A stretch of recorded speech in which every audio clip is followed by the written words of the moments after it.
All right, folks, back on the Bossman show, going down to Houston, A-Town. Coach Jason Bachtel, Houston Christian Huskies, new head coach there. Was the OC, but he's in the big seat now. Good to talk to you, Coach. How you doing, Yeah, buddy? man, I'm doing good. Thanks for having me on. Yes, sir. Hey, Coach, I must ask you, man. You've been head coach before at Howard Payne, as we all know. So, moving over this one seat, man. How's it been to be back in that top dog chair once more, man? Well, it's really good. Obviously, I had a great mentor here in Braxton Harris who got this thing going, started the foundation of what culture should look like in our building, and he did a great job. He'll do a great job out there at Campbell, and but it's good to be back in the big seat. But I tell my wife all the time, I thought I was prepared coming from Howard Payne to Houston Christian being in the head seat, and I learn something new every day, and that's always good because you wake up excited about the day and seeing what the obstacles are ahead and what you're going to be approached with. So, And how fun was it this summer, this spring rather, to have spring practice, kind of put your own little bit of mold on the team since you're the guy calling the shots now and keeping those bonds you already had with some of the guys offensively who was already there, and learn the other side of the ball too as well. Guys you might not be as close to, but getting building defensive guys, special teams guys, they know, hey, I'm a coach of all sides of the ball, not just one side of the ball. I think that was the biggest challenge for any head coach is to be able to be fair and honest with both sides of the ball. I'm an offensive guy. I'm still going to call the offensive plays, but you got to be very intentional on trying to get over to the defensive side and making sure that you build those bonds. So off the field, I spent a lot of time building those bonds with those guys in meeting rooms and in the team meeting room. And just, I'm a big open door policy guy. And I tell all of our coaches that if a kid wants to come in our office and just sit and talk, guess what? You're going to shut your computer down. You're going to stop doing whatever you're doing. And you're just going to talk to them, and you're going to learn about relationships with those guys and see who they are. And I've seen a lot more guys come in now, and they just sit down, and I tell them, hey, here's the remote to the TV. Whatever you want to watch, we'll watch for as long as you want to watch. And so that's been good. So the bonds are really starting to become true, authentic bonds. I'm a big authentic person. I want true, authentic relationships to where we can tell each other the truth, whether we like it or not. We're gonna be honest with each other, and so that's the great thing. But spring was great. Our guys have bought into 100% of what we are doing, and that's the exciting thing is when you have guys who buy into what it is we talk and preach. It's exciting times ahead. And Coach Bachtel, you said something so important because that's my whole thing about being a radio coach is to not be transactional, be authentic. Because I really care about your success, whether you win or lose. I don't just talk to you just to have you on the show or just scoop from you or know about a recruit. That's not. It's just never been my goal in my past 10 years of doing this radio show. I'm about having friendships with you guys, really caring that you win, texting you good, bad, and different. I'm still in your corner and I'm supporting you from here in Atlanta. So something you said, that's something so profound you said, because I feel like that's this business of media and coaching, it's become too transactional, not really authentic relationships with people who really care about your success and well-being. Yeah, I strive since the day that I got into coaching, I knew that football was my platform. That was my platform to reach kids. And authentic has always been my life word of because I think in this business, you said it, that you find some people who are not always real. They're very much about themselves and they want to tell you what is good for them. But I would rather have an authentic relationship. We love the relationships where kids call and say, hey, coach, I'm getting married. Will you be at the wedding? Coach, I'm about to have a son. I'm about to have a daughter. And we celebrate with them. If you don't have authentic bonds and authentic relationships, those phone calls don't happen. And that's what we all want to be about is at the end of the 4-year career, do we stay in contact with those guys? Are they still a part of our family? All these guys call my wife Mama B, and they still I had a young man that played for us at Howard Payne, and he called me the other day and he says, hey, I just want to talk to Mama B real quick. those are special bonds that not only do our coaches create, but our wives and our spouses create as well. And that's huge. And that's what we want to be about. 100%, coach. And you know what? That's so it's funny you say that, coach, because I was done with coach. My college coach and I don't speak because we didn't have a relationship. I'll be honest with you about that. It sucks. It's like that when we didn't have a relationship. He was a defensive guy. Then he didn't come on off side of the ball, so we didn't have a relationship. So I can't be like dude. He's like, hey man, I said we don't talk. You know what I'm saying? So it's like you was defensive guy. I'm always guys. That's the thing. I'm glad you put that because I know in my experience I had it the other way where he was a defensive guy, offensive to themselves, and he didn't really deal with us. And I'm not perfect at it. I'll tell you that. Like I'm not perfect. I've got to be very intentional with it. And if I don't, I'll look up and it'll be like what you just said. And I don't want that. And I don't want our coaches to be like that. We make it a point to make sure that. And again, I'm saying this, and until you see the true inside walls, and maybe you can call me a liar, but that's just not what we believe. We want to be true and authentic and have those relationships. Anybody that's worked for Coach Harris, I know they're true and authentic because he's that way with me. So no, I already know you tell the truth because me and Coach B are real cool. So yeah, he's definitely about that things. I know he's have people around him as well. So yeah, no, 100%, Coach. And I must ask you, Coach, being in Houston, man, as you recruit the portal and try to find guys for the right fit. Houston is one of the biggest cities in this country, man. How do you sell the city of Houston for its networking, internships, and meet people that can help them after the football stops for everybody who loves the game like you and I do? We have to have a lot of football. So how do you sell that point to young men who come there to become a Husky with you guys, man?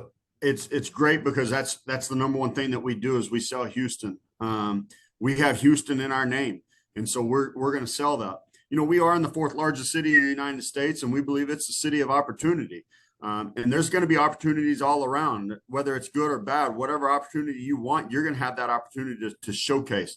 Our campus is 7 minutes from downtown in the business sector of the city. Our dean of the business department is a former Fortune 500 CEO. So we have all sources of life right here at our campus. It doesn't matter what walk of life. It doesn't matter your religion. It doesn't matter your race. We believe there's an opportunity for you to excel in Houston, Texas, and we love that. We love being that product. Houston should sell itself because you got 5 major sports teams. Obviously the Astros, the Texans, and the Rockets are the ones that most people know. But you also have 2 Major League Soccer teams, the Dash and the Dynamo. So our guys are sitting here and they can go to any sports team. But you also have the UFL right here. You have the Houston Gamblers that are in town right now too. That we have sports going on at all times. So whatever you want to get involved in, you can get to. You got 4 major universities right here in the heart of Houston. You got us. You got Houston. You got Rice, and you got Texas Southern. There's not many cities that have that amount of large universities that are just within the major confines of the city. That's not even talking about the outskirts. We're just talking about the major city of Houston. And so, man, it's right here for you. Whatever you're looking for, it's here. And we got a beautiful campus as well as all those other 3 dudes do as well. But man, Houston sells itself. We just got to get them here. Once they see Houston and they see the opportunity that's here, I can tell you we are being successful in the transfer portal because of that. And Coach, I must tell you, Houston reminds me of Atlanta to a degree. It really does. 100%. Yeah, 100%. And Houston's, sometimes Houston and Atlanta, they get a bad rap because of the major congestion and everything like that. But I can tell you, like, that's not the reality. The reality is it's, everybody says, what's it like? And I'm going to tell you, I love it because I find my little area. I've got my area and I'm breaking into a small community and you get to whatever you need within a 5-7 minute drive. And it's pretty easy. Man, our commute in is right at 15 minutes from my house. This is easy. It's just a matter of what your perspective is that you're looking for. I love the city, and I love the opportunities that it provides us. Yeah, I love when the Hawks play the Rockets. I always come down there. The Hawks play the Rockets, and I enjoy myself. My friend Texas Southern, Coach Jones, basketball coach, Rice just hired my buddy Rob Lanier to be the basketball coach at Rice now, and so I love Houston, man. I'm gonna come see you as well when I'm in town, man, because it reminds me of home. It really does. That's right. That's right. Man, Houston's great, and Houston's been great to us. And Coach, you in a great conference, man. Southland Conference is one of the top FCS conferences in America, man. So the coaching in that league is top notch, top fight talent. So talk about that your league. People don't really watch FCS football the way I do, but Southland Conference is full of talented young men, talented coaches as well. Yeah, obviously the Southland is a tough conference, and I think the team that has had the most success here recently, as far as a deep playoff run, would be Incarnate Word a couple of years ago. Lindsey Scott was their quarterback, and they had a great year with G.J. Kinney at the helm, and obviously G.J. took that and parlayed it to the FBS level. But our conference is really made up of a bunch of great coaches who have been at their places a long time. Coach Rebo and Coach Selpo out in their respective spots, and at Southeastern Louisiana, and then also Nichols. They've done a phenomenal job year in and year out. And I think what you're starting to see a new cycle of coaches come in that haven't been here just overly a long time, but everybody's starting to make their mark on things. And that's what's exciting, is watching not only the coaches excel, but it's a great conference for football players. Obviously we're proud of two guys that just signed NFL contracts from Houston Christian. Jalix Hunt was just drafted in the 3rd round as a 96 pick with Philadelphia. And then our quarterback from this past season, Colby Suits, just recently on Monday signed a contract with the New York Jets. So we know there's quality football here, and it's all throughout this conference. Texas A&M Commerce just had a defensive lineman sign with the Minnesota Vikings. And so, man, there's great football. It's a great conference. We think it's one of the better ones in the nation. And we're excited about the extended field and trying to get multiple teams in our conference in the playoffs. And Coach Bachtel, what's good about it, you're in Texas. So much talent in Texas that you can be a young man second or third school if they want to really play the right way, put good film out there. Because my thing is, Coach Bachtel, you can go to FBS level, but if you're not out there putting out there good film, you're hurting your draft stock. So come this way you can put out good film, get the numerous reps, showing what you can do for scouts, and then you'll be like you're two young men getting signed and you get opportunity to play on Sundays, as all of our dreams are who play this game of football that we all love. That's it, man. And we are in the hotbed of Texas. Obviously, I'm a proud member of the Texas High School Coaches Association. 15 of my 23 years was at the Texas high school level. And so we're proud of that. We're proud of the heritage of Texas high school football. And we believe it's the best in the nation. And so we love using those resources to our advantage, but also, like you said, man, we've got some guys who have dropped down from the FBS level to the FCS level, and they've been successful.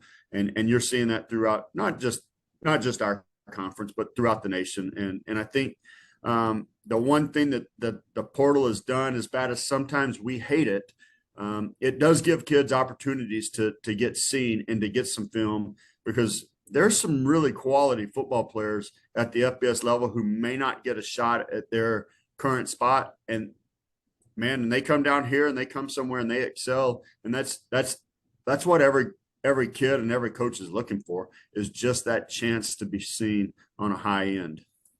100%, Coach. And Coach, for you being the offensive coordinator, talk about how the evolution of offensive football is with getting more spread out, different concepts we're running to make the defense be in conflict, make them play some, more post safety coverage more than cover two, have to do a little bit more match zoning. So talk about the evolution of offense has caused defense to have more conflict, but giving the more matchup for offensive players like ourselves to be successful. Yeah, I think obviously I grew up in the house of a Texas high school football coach, and he was a wing T guy who studied under the legendary Gordon Wood in Brownwood, Texas. And as football has evolved from even when I graduated, man, I graduated in the late 1990s, and I was a wing T quarterback. And the year after I graduated, my dad went full spread, throwing it around the yard. And I was like, man, where was this when I was playing? Right.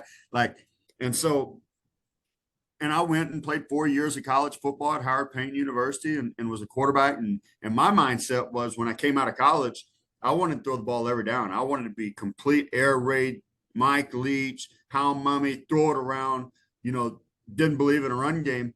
But now, man, you got to be able to run the football to win championships. And I think that's the biggest thing. But the evolution of football is really turned from playing football in a phone booth to getting people spread out and getting the one-on-one matchups, saying, hey, my best versus whoever I can get you matched up against. And that's what football has to be. You're trying to find one-on-one matchups. And that's not just our philosophy. That's philosophies across America, right? You're trying to take care of the guys who, if you have a great edge rusher, you got to try to take care and get two guys on that guy, right?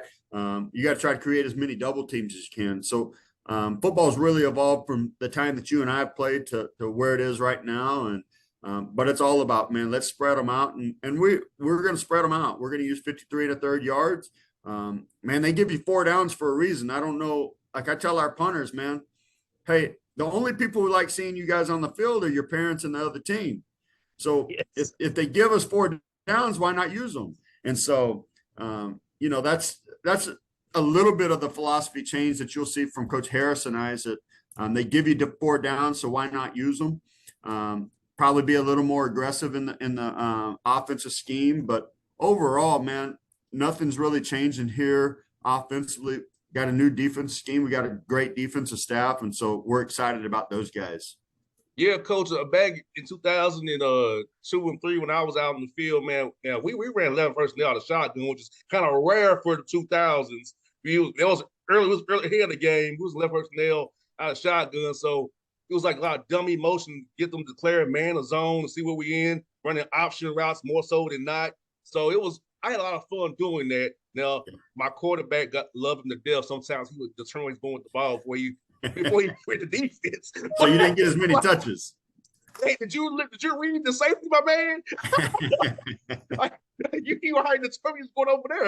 I was open. But it was fun though. It's fun, man, to do that in OVC and have fun doing that, man. So yeah, coach, like I said, I'm loving football. My dad's old school too. He was triple option wing T kind of guy himself. So seeing the evolution of football, but my dad still holds on to. Sometimes my dad, let it go. It's a new day. Oh, listen, and if your dad's anything like mine, my dad comes to every ball game, and he's the first one to catch us off the field, and he's going to tell us everything we did good and everything we did bad. It's like, man, I know it, and then he's going to tell us what the solution was. But so yes, that's my father. Yes, and he charts the game on his legal pads. And you know what? I think we all need that. I think that's I think in a way that's sometimes a great way to humble us, even in the great moments where we're really shining. Just I think that's a way for us to always take. I think we've still got to take coaching at an older age too. And when you guys got people that are in your corner who are still, masters of the game, even at an older age, man, I think it just makes you a better coach. It makes you a better person. So I'm glad to have those guys. But sometimes it's not always what we want to hear. Yeah, coach, I'll tell you a funny story before you go, man.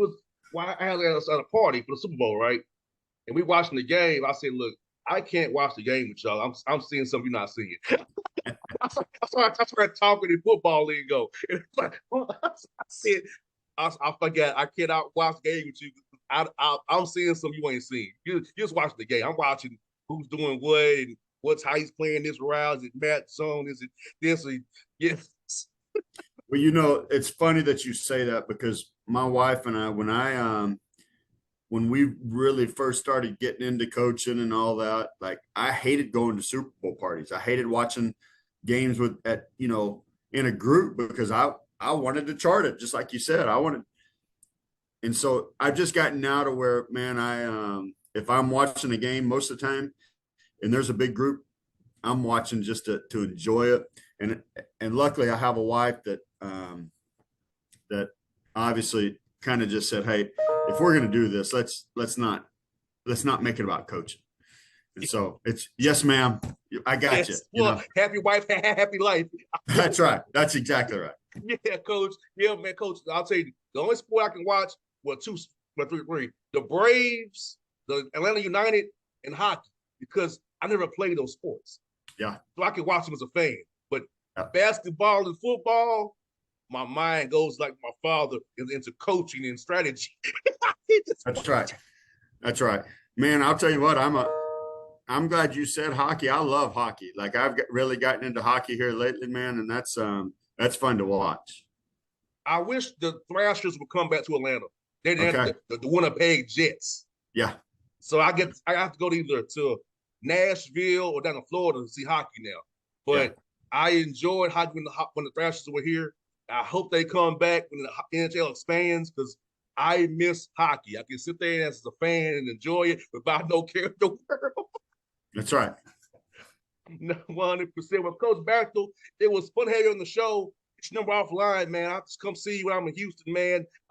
This has been great, man. I'll enjoy our chat. We'll do this again real soon, man. All right. Hey, thanks for having us on. Anytime, Coach.